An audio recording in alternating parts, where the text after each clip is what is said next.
Welcome to the Southwest Florida Real Estate Update, hosted by the York Group of Downing Fry Realty. Our show will bring you the most up-to-date information on the local real estate market, presented by leading experts in the field.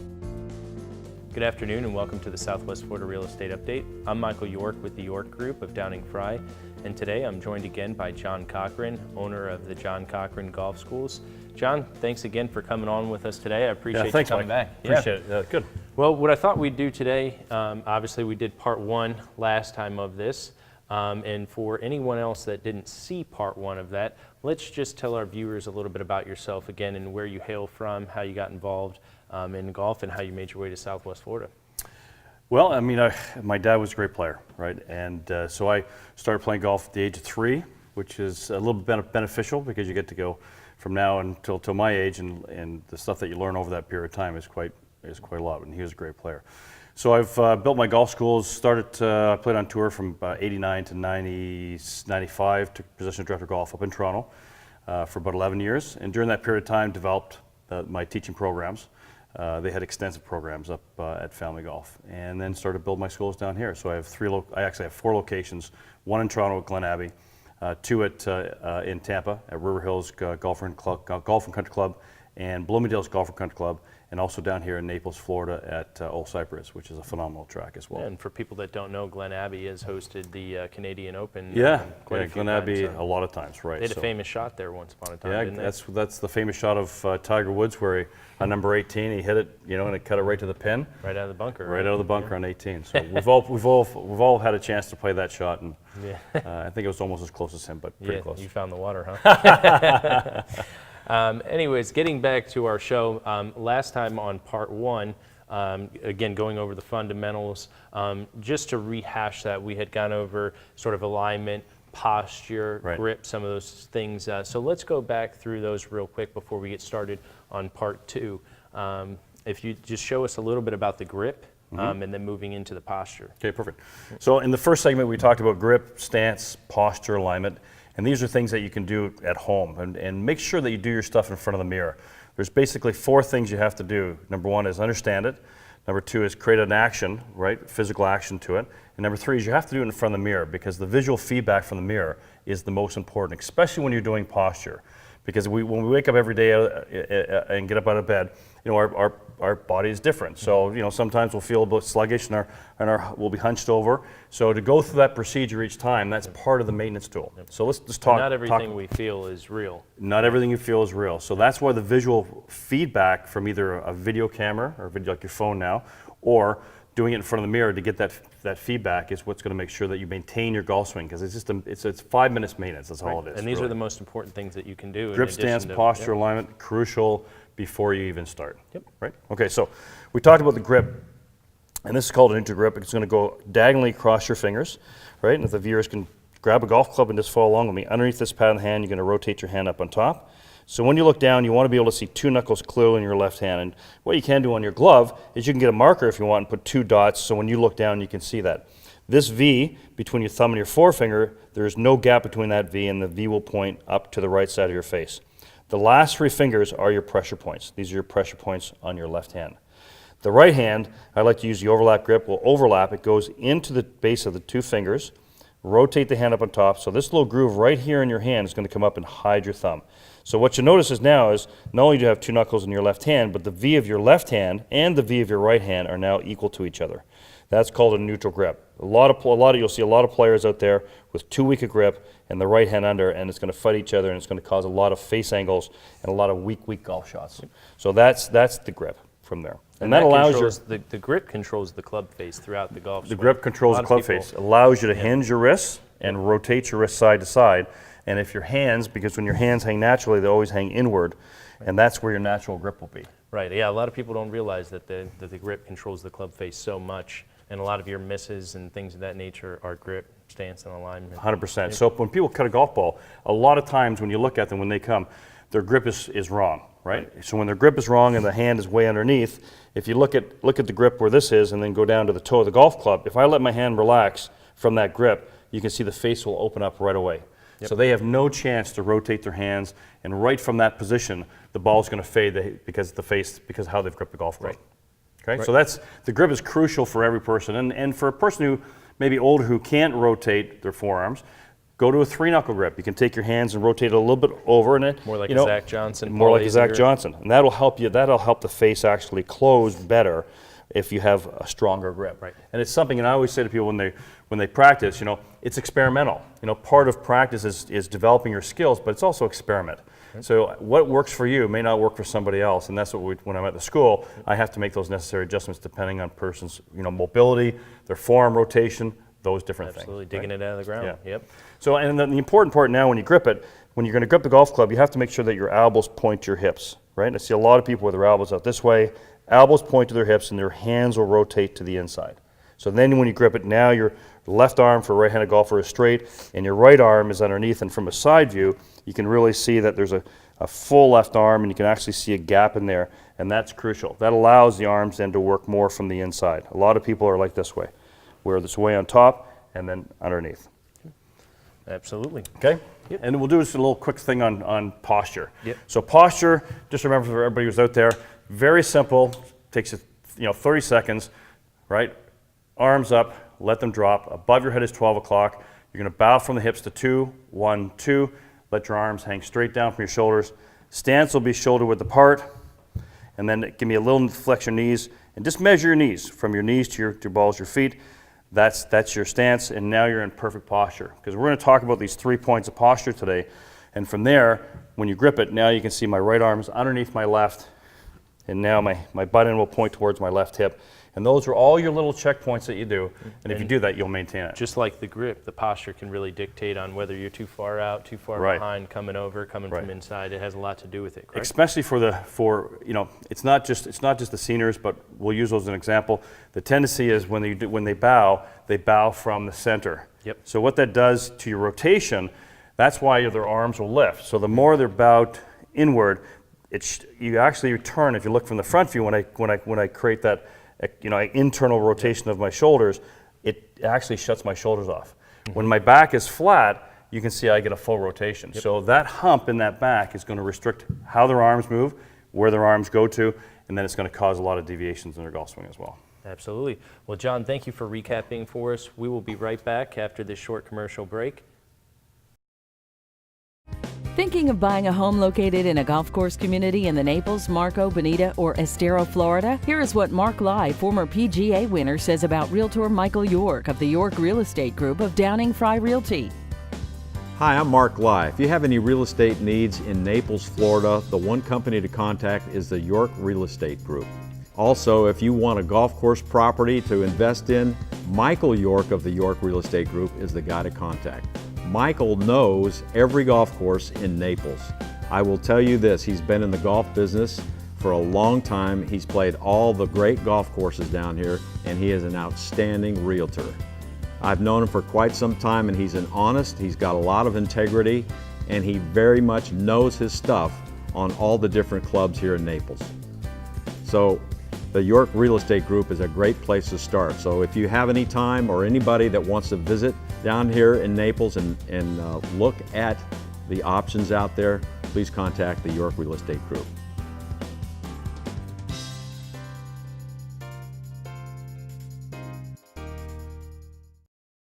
Welcome back.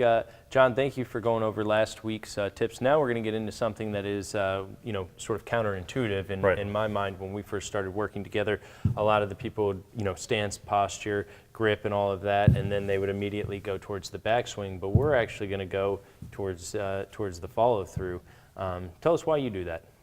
Well, if you think of the golf swing as symmetrical, which means it's a circle, right? I mean, think of a circle, think of a hula hoop, you put it over your head and behind you.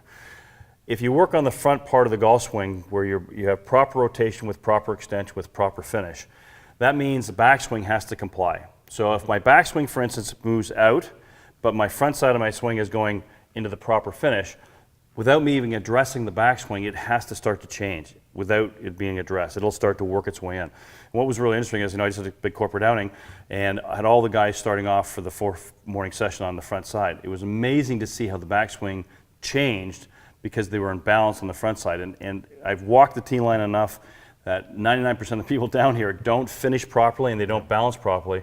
They're all worried about their backswings. But remember, the front side is the destination. That's where all the energy is being released and where the ball is going. So if the backswing is great and you have no front, you don't have a destination to swing to. But if you have a front side, then now the backswing will flow into that front, and you get balance, you get direction, you get face angle, everything else starts to comply.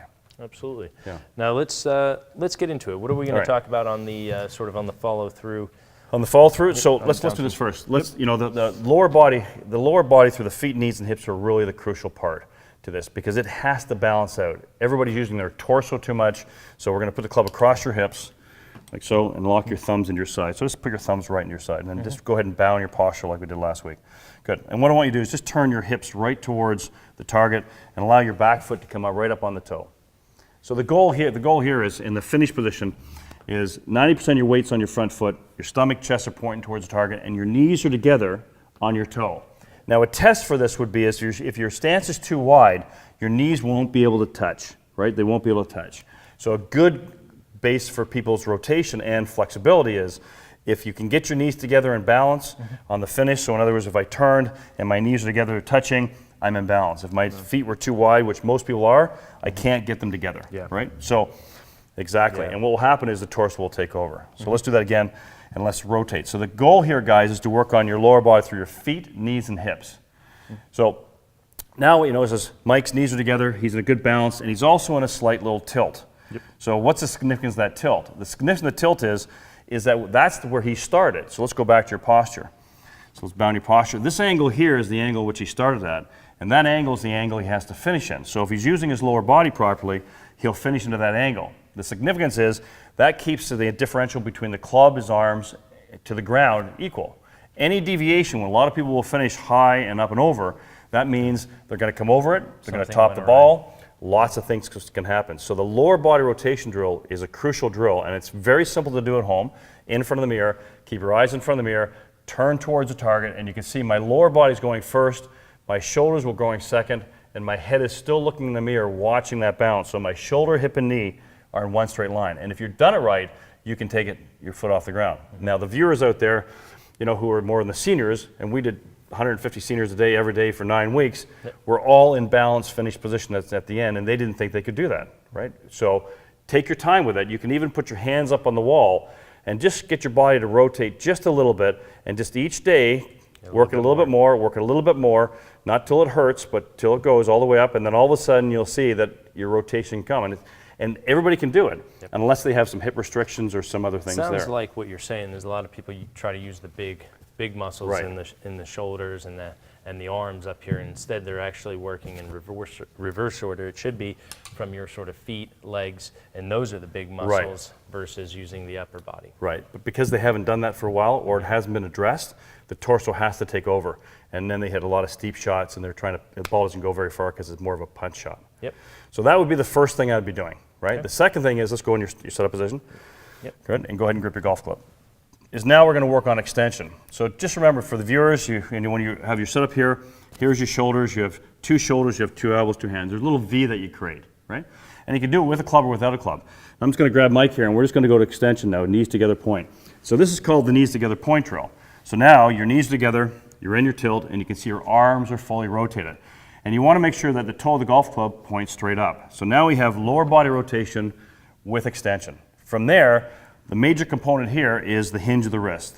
In this wrist joint, 85% of your power comes from the leverage of your wrist. 85%. So you're going to hinge, and you're going to hinge, and you're going to finish with what we call 2 square letter C's.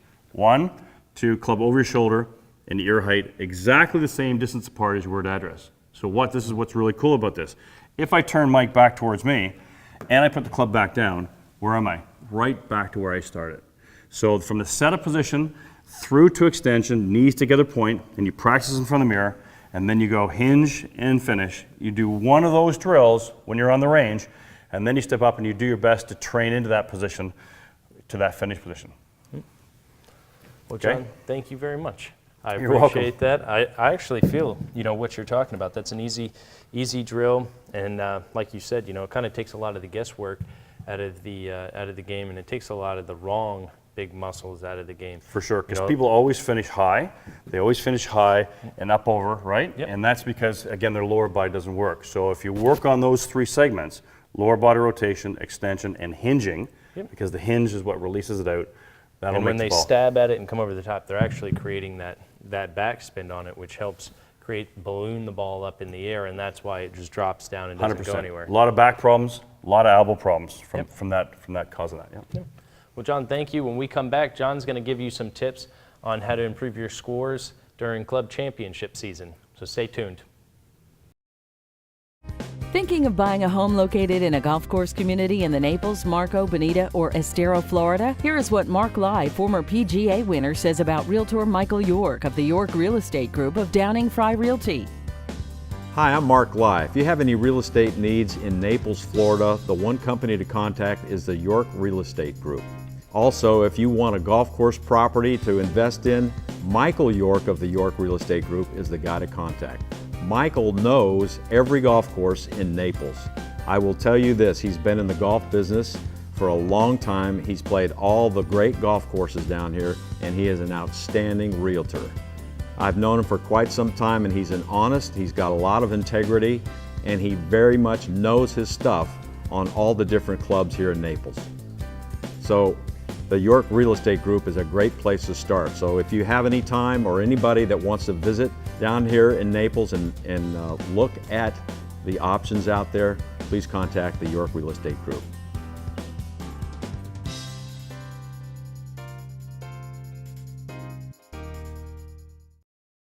Well, welcome back.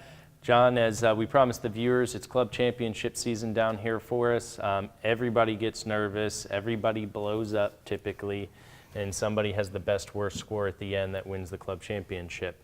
I remember playing in tournaments when I was a kid and even up until a couple years ago, and you get those first tee jitters, your mind starts racing. There's a lot of things that happen during that season. It's their biggest event. So help our viewers, there's a couple things they can do during those championships to calm themselves down and play better. Number one thing is what you're going to eat beforehand. Like, try to get some good nutrition in there, water, right? Electrolytes, you can buy these little electrolytes now that you can take. Try to stay away from the alcohol as much as possible until you hold the trophy in your hand, then you can drink as much as you want. But you need to make sure that you're hydrated and ready to go. On the first tee, what I would say is, look at what is your tendency. Do you fade it? Do you have your tendency to hook it? Then play to the side of the fairway, right? Don't try to hit something that's going to be really a difficult shot right off the bat. The goal is to get some momentum happening right off the start. Don't do anything outside of the norm. Don't do anything outside the norm. You've played with your buddies or you've played with the ladies, and the ladies have played well. They know what their tendencies are. So, you know what? Aim for a target, pick your target, walk behind, go through your routine that you would do, deep breath, pick it. Trust that what you've done on the range is going to apply, right? Pick it and hit that golf shot after that. Breathing's an important thing. Breathing's like you very mentioned, important. a lot of people, they get, the heart gets racing, the hands get a little tingly. Yeah, for sure. Just breathing deep. And, Chris DeMarco, I heard him once say, he pictures his kids in his head to take his mind off of golf. So, do something that sort of takes your mind off of that anxiety of hitting the first couple shots and getting into the rhythm of the round. Right. Second thing is that approach shots. I did a study with when I did the seniors up in Toronto, and one of the interesting things was I said to them, look, this is what I want everybody to do. I want everybody, if the pin is in the center of the green, hit the center of the green. If the pin is on the left-hand side, center of the green. Back of the green, center of the green. Front of the green, center of the green. Just hit the green. Hit the center of the green. Fairways and greens. What was really interesting is their scores dropped between 8 to 10 shots per round by not going at the pins, because the tendency when you play, especially club championships, you're attacking and you're chasing you think you have to chase the field. Remember, if you don't worry about anybody else and you play one shot at a time and you play your own game and go, if I land this ball in the center of the green, I'm only going to have probably a 22-foot putt. Right. And it takes pressure off your swing. So get into the round by playing center of the green shots, and don't try to play left or right. And don't chase your opponent. If he's playing better, don't be staring at him. Just play your own game, because once you start staring at him, you're in his world, right? Play your game, pick your spots, let them chase you.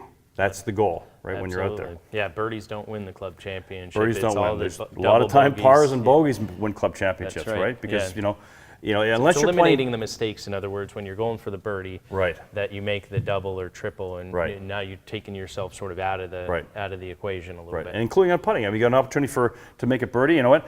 There's nothing wrong with lag putting. No, you're right. I know that not all the time it an goes art. in. Yeah. But the bottom line is, when you're trying to make 4 or 5 footers all the time coming back because you're trying to catch somebody versus saying, I'm gonna make sure I match up, get beside the hole, tap it in, make my bogey or make my par, and get out of the hole. You're gonna put way less pressure on yourself. So it's just kind of managing yourself in what your expectations are and what your abilities are at this point in time. And if you do that, you're going to play the best club championship you ever played. Absolutely. Well, John, thank you again for coming on the You're show. welcome. Ladies and gentlemen, I hope you enjoyed our segment today. This is part 2 of what will be a continuous series with John. If you or anybody you know has any questions for us that John can answer for you, please feel free to email us at the email on the screen. Thank you very much.